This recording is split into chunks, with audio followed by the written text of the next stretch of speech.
Assalamualaikum warahmatullahi wabarakatuh. Okey, sekarang kita akan belajar mengenai seni arca, iaitu tajuk keempat.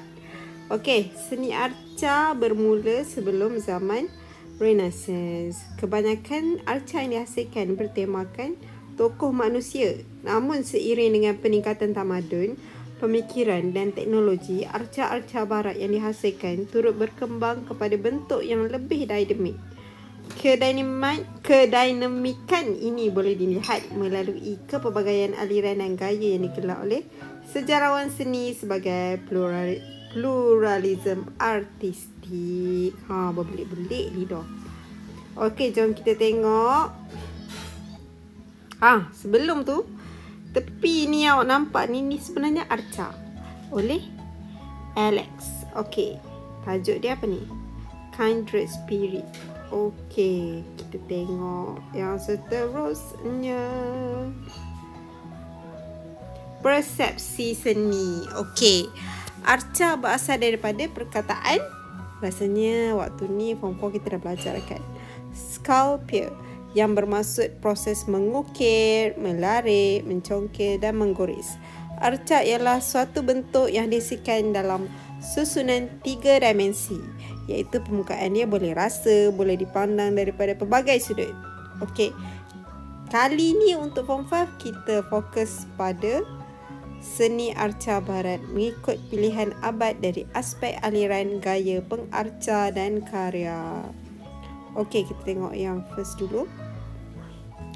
Sejarah awal penghasilan seni arca barat sering dikaitkan dengan bentuk figura manusia yang bersandarkan pada unsur-unsur kepercayaan dan keagamaan. Okey, so waktu dulu-dulu kebanyakannya berunsurkan keagamaan dengan kepercayaan dia orang pada waktu dulu.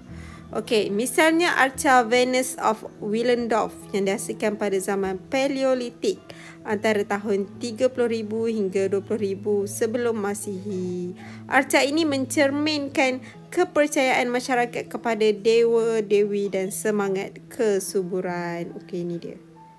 Arca ni yang berukuran 11.1 cm. Dia ditemukan oleh seorang ahli arkeologi di Austria.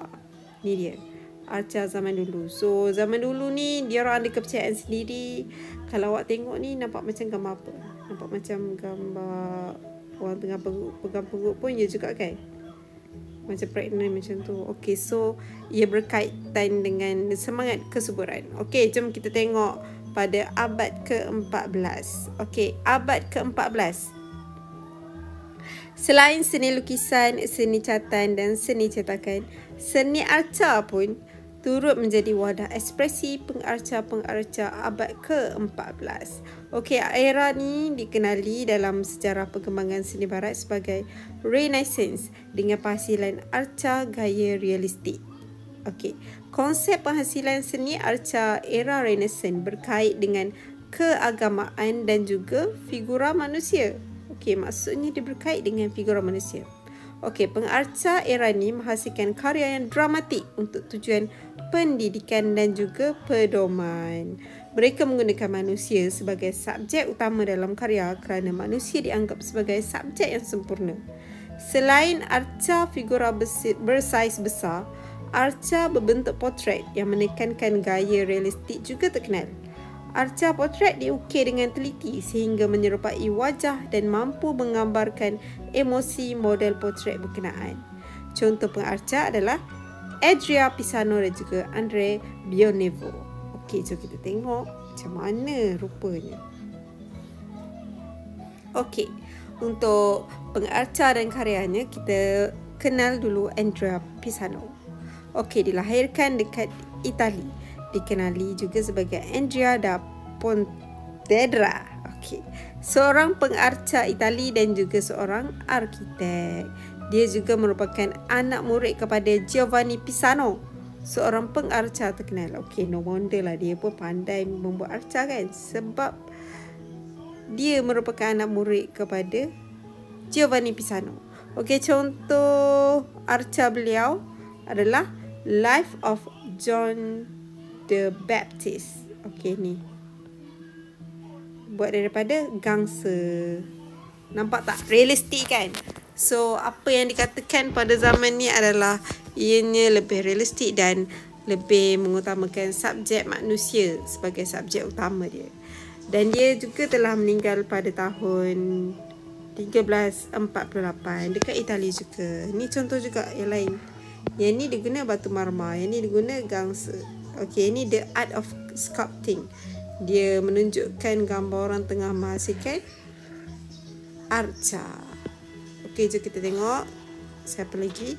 Okey, André Beauneveau. Okey, dilahirkan dekat Perancis dan dia terkenal dengan arca yang dihasilkan semasa berkhidmat untuk King Charles dan juga John Duke. Okey, dia juga pelukis aliran gotik. Okey, contoh karya dia adalah King Charles ni. Okey, dia dah meninggal dunia dah pada tahun 1402 dekat Perancis juga. Nampak? Memang realistik kan dia buat. Okey, kita tengok pula pada abad ke-15. Okey, abad ke-15. Aliran dan gaya. Jenis arca yang terkenal pada abad ini ialah arca timbulan dan arca berdiri bebas. Namun begitu, arca figura berukuran besar dan potret masih menjadi pilihan pearca. Arca figura dan arca timbulan yang berbentuk keagamaan menghiasi gereja dan bangunan awam. Ketepatan wajah dan tubuh figura sangat dititikberatkan hingga mampu menunjukkan ciri-ciri fizikal serta psikologi dalam diri figura tersebut. Bahan yang digunakan untuk menghasilkan arca ialah gangsa, batu marmar, terakota dan juga kayu. Contoh pengarca terkenal ialah Nani di Bangkok dan juga ramai lagi lah yang ni. Okey, jom kita tengok dulu. Pengarca yang famous ni, Nani di Bangkok ni, dia dilahirkan dekat Itali, bukan Vincenzo Cassano. Okey, pengarca figura gaya realistik yang bertemakan keagamaan. Dia terkenal kerana berada dalam era peralihan antara seni gotik dengan seni Renaissance. Okey, contoh arca beliau adalah Four Crown Martis. Okey, kita tengok kat sini. Ni karya dia. Realistik bukan? Hebat dia orang ni. Dia menggunakan batu marmar. So dia okey lah batu marmar tu. Dia juga dah meninggal dah dekat Itali. Okey, kita tengok seterusnya. Donatello. Donatello dilahirkan dekat Itali juga pada tahun 1386. Nama sebenar dia Donato. Bukan Doraemon ya. Donato di Niccolo di Beto Bardi. Gemar menghasilkan arca bersaiz sebenar dengan gaya realistik dan berkonsepkan keagamaan. Okey, nampak tak? Yang ni dia hasilkan ni saiz sebenar lah. Kalau kuda ni saiz macam ni, saiz macam ni lah dia buat. Okey, contoh arca beliau adalah Gattamelata. Tapi dia pun dah meninggal dah dekat Itali. Okey, jom kita tengok pada abad ke-16 pula macam mana gayanya. Okey, aliran dan gaya. Seni arca pada abad ke-16 ni dipengaruhi oleh gaya Mannerism. Okey, istilah Mannerism ni sebenarnya berasal daripada perkataan Itali iaitu Manneria yang merujuk kepada kemahiran, keintelektualan dan juga keindahan. Arca-arca Mannerism ini gemar mempakai ciri-ciri keindahan yang merujuk kepada paparan bentuk badan arca patung dan juga gaya arca tersebut.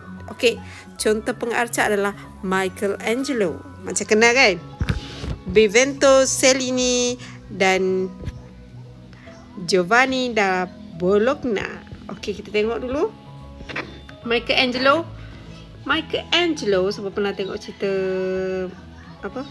Siapa nama tu? Yang kung-fu tu. Okey, Michelangelo dilahirkan pada tahun 1475 dekat Itali juga. Dia juga dikenali sebagai Divino ataupun The Divine One. Okey, ni contoh arca dia. Memang super. Awak boleh tengok kalau dia buat bentuk kain ni memang real. Okey. Okey, kita tengok juga yang seterusnya, Giovanni da Bologna. Okey, dilahirkan dekat Perancis. Yang ni dekat Itali. Kebanyakan kalau awak perasan artis-artis semua lahir dekat Itali. Okey, karya artanya banyak dipengaruhi oleh karya Michelangelo, memberikan penekanan kepada aspek kehalusan, keanggunan dan juga keindahan pada arca dia.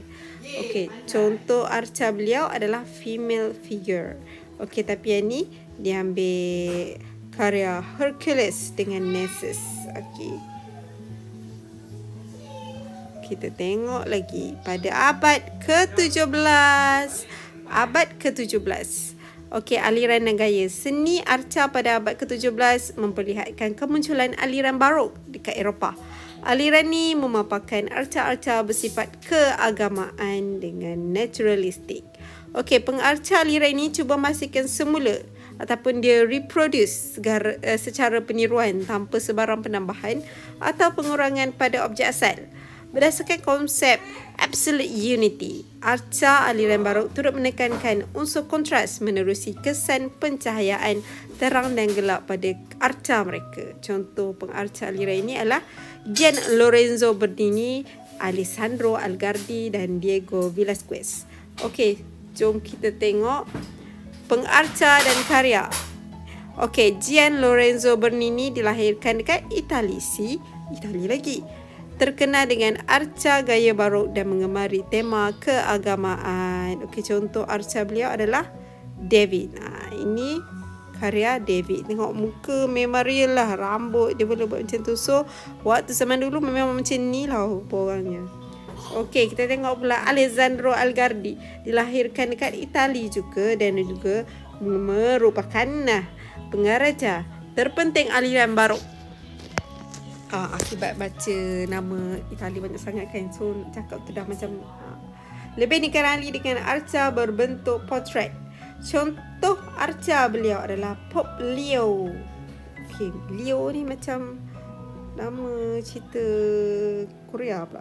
Okay, dia meninggal dunia pada tahun 1654 dekat Rome, Itali. Okay, tengok dia punya karya dia. Hebat kan?